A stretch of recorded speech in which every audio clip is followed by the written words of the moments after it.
And I wonder if anyone has really thought through the consequences.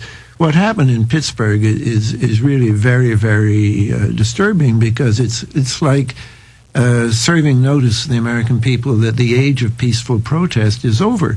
If you go to a peaceful demonstration, you risk losing your hearing from this LRAD, which is a monster. I mean, you know, in 1984, Orwell didn't have the imagination to foresee some of the things that we now have in place here. And, you know, I have very mainstream friends who are people who never protested in their lives, but are extremely upset that this kind of, as you say, it's big business, and you know, if people can't protest peacefully, well, I don't want to advise them what to do, but I would personally prefer that people protested peacefully, absolutely, than be driven to other forms of protest, because peaceful protest is now past history in this country. Yeah, and I went down. I actually covered on the ground the Pittsburgh G20. I was there. They locked down all of downtown Pittsburgh. It was absolutely impossible to get there. They had Humvees with military forces. The National Guard came in. It was a $19 million project. I had covered every single one of the quote-unquote protests or out-of-control riots, and I had not seen the force that they used, just the amount of force ever, what they used on Friday night after the G20. You know, it was less than, I don't know if you've seen the videos yet, but there were less than 200 peaceful protesters in Schenley Plaza. Right. Okay. I have seen some of them. Yeah. All the ones I've seen, the camera ends up sort of going crazy and photographing this. Because you're running over their lives. Yeah. You know, I don't want to. Yeah. You know, yeah. You don't want a rubber bullet in the eye. You lose your hearing. You know, people are getting hit with tear gas canisters and LRAD weapons. And I was threatened with arrest several times. I was grabbed by one of the riot police. I'm the only person there. Literally, the protesters are a couple hundred feet away from me, and all I'm doing is filming the line of military police that are out there, and it's just unbelievable. You can't be here. I get charged by one, I get grabbed by another, they reach for the plastic cuffs, and then Rob Dew, who you've been talking with all morning, he was actually detained. Now they showed them the press pass, and they said no, and detained him anyway. And when we were calling to try to get these guys out, they said, no, there's a different process for protesters. Now, this is the first time in this country that they detained over 100 peaceful protesters, took their digital fingerprints, and didn't charge them with anything. It used to be in this country, you had to be charged with a crime, they would take your fingerprints, but if you were found innocent of that crime, you got that information back. These people weren't charged with anything.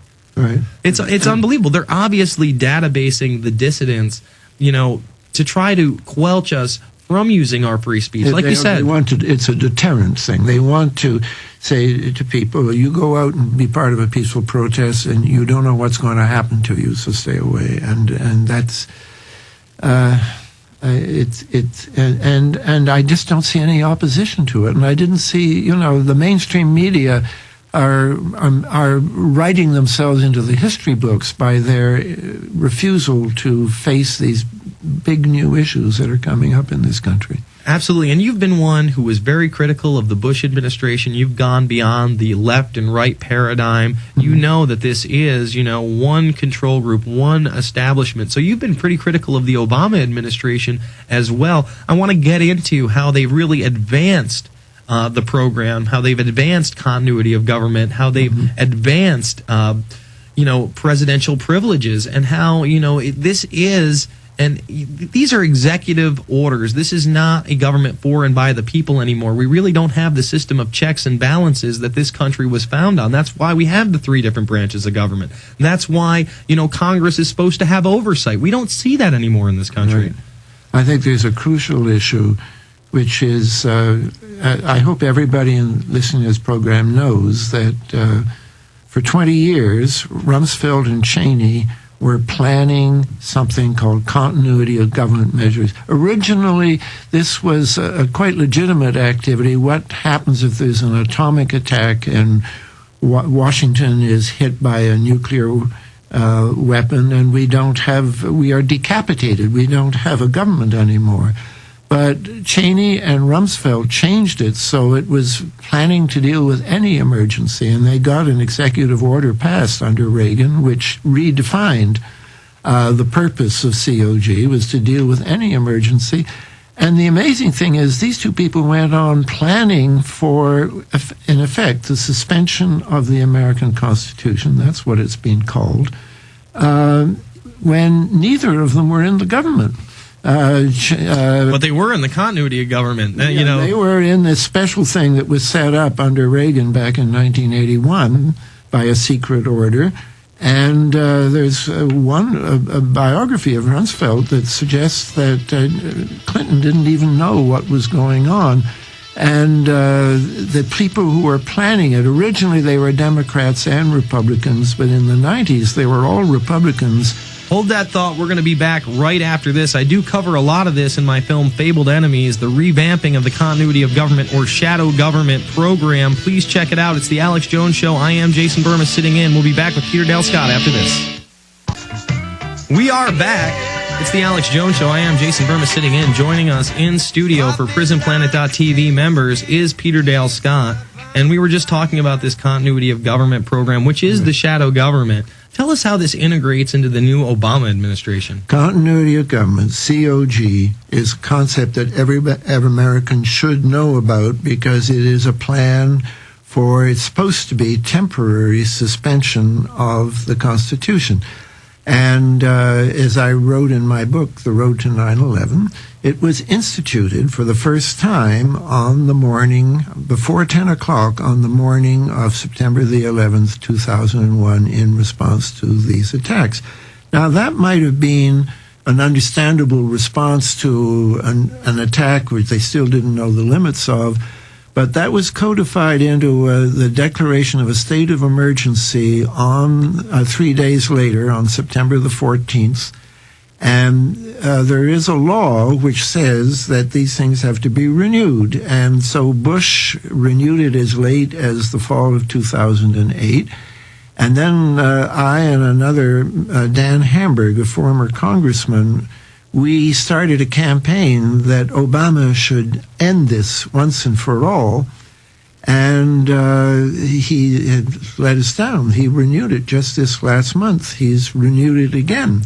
And this is a plan, we don't even know what it means. Congressman DeFazio, back in 2007, when he saw that Bush had, again, he was on the Homeland Security Committee, and he saw that there were certain secret orders, and he was on the oversight subcommittee that should have seen those orders, so he asked to see them. He was told that he didn't have the clearance to see them, because COG has its own clearances. This is why I think the report, there are certain things, the 9/11 report, certain things it just can't talk about. They can't find the certain orders because they were done at a higher level of clearance than they had to in order to write the report.